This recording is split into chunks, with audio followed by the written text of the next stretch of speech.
Hi guys, great to see you again. This video is about self-determination theory. Now this is one of my favorites, okay? Now you may have seen in this series me talk about intrinsic versus extrinsic motivation, okay? This particular theory, the theory of self-determination, is all about intrinsic motivation, okay? This is why I love it so much, because it's about tapping in to how we can make the learning and the training that we're delivering out more exciting and more motivational for our learners, okay? So this particular theory is the brainchild of Ryan and Deci. So Richard Ryan and Edward Deci. So check it out. There's obviously a book that they've written all about self-determination theory. But I think, you know, for today's workforce, this is one of the theories that has just made such a massive impact on the way we have delivered and created our learning technologies. So listen up, because it's a real good one here. So the whole idea of the theory of self-determination is to get that sense of curiosity about the learning, okay? So fundamentally, that is what we are trying to do, okay? So we're using the idea that we want to be self-determined, we want to be curious ourselves about the learning that we're about to do, okay? And it's really simple, okay? There's basically three parts to it. I've got to feel competent to be curious and want to carry on learning. I've got to be able to relate that learning to my learning environment, okay, or my work environment. And I've got to have a sense of autonomy, okay? So I've got to have the ability to basically take that learning and do something with it on my own, okay? I've got to have a sense of autonomy about that particular knowledge. So first of all, let's just be really, really clear. The first ingredient is I have to have a sense of competence. And in order to have a sense of competence, okay, I need to have a sense of progression. Okay, so you can't suddenly walk into a room and bang, next second you know you're competent. In order to know that you've done something worthwhile, you need to have incremental progress. Okay, so when you're thinking about your training program, it's important to give that sense of progress to learners so they can be confident that they are actually gaining competence in the process, okay? So that is the first thing. We need to reward them as they progress through the training, okay? The second thing is they have to be able to relate this.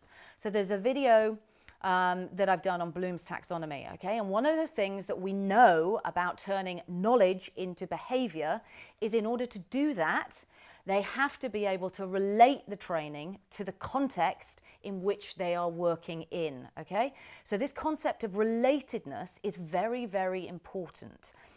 How they are taking that knowledge and applying it in the workplace, how they are relating it to the job that they're doing on a day-to-day basis. And this is why having a social element to the training and to the LMS is absolutely critical, because they need to know not only how they are relating the training to their jobs, but also how other people are relating that training, and so that they can share that with the other people on the platform or within the training environment, okay?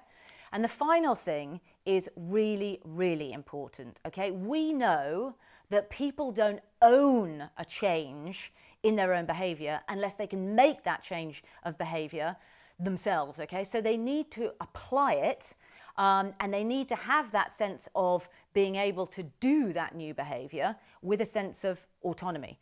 And a lot of that is being able to give them an environment in which they can try and display that behavior, but it's actually okay to fail, okay? But they need to have a space and a time and be given the autonomy to do something with that knowledge. And if we don't get them to get to a sense of using that knowledge in the way they want, we will never create passionate advocates.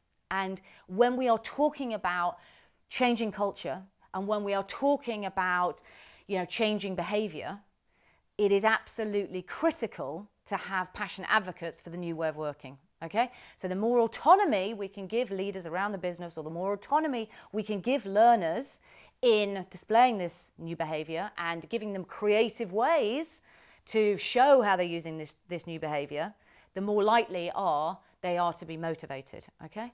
So those three things, super, super important. And, you know, I really hope that you'll think about that in your training program, because, you know, if you can give people a sense of, you know, their own motivation within the training, what you will find is that they suddenly have a much more passionate feeling towards being curious about learning new things. So giving people that intrinsic rewards and being able to give them the tools that they can get those intrinsic rewards during the process of the training, you really will find that that is the secret to getting people to move to a more vibrant, more proactive learning culture. That's it from me, guys. Thank you very much. Hi guys, my name's Juliette Denny, and I'm from a company called Growth Engineering. I hope that you enjoy these videos. I hope you give it a big thumbs up. I also hope that you comment and you give us some questions, because otherwise, how am I going to know what you want to learn about in future? So I want your comments and I want your feedback. And then most importantly, it would be really great if you could subscribe to the channel. And then when I'm delivering out new content, and hopefully I'm answering questions that you guys have asked me, you'll know when I post another video. So thank you very much. And thank you for being part of my learning tribe.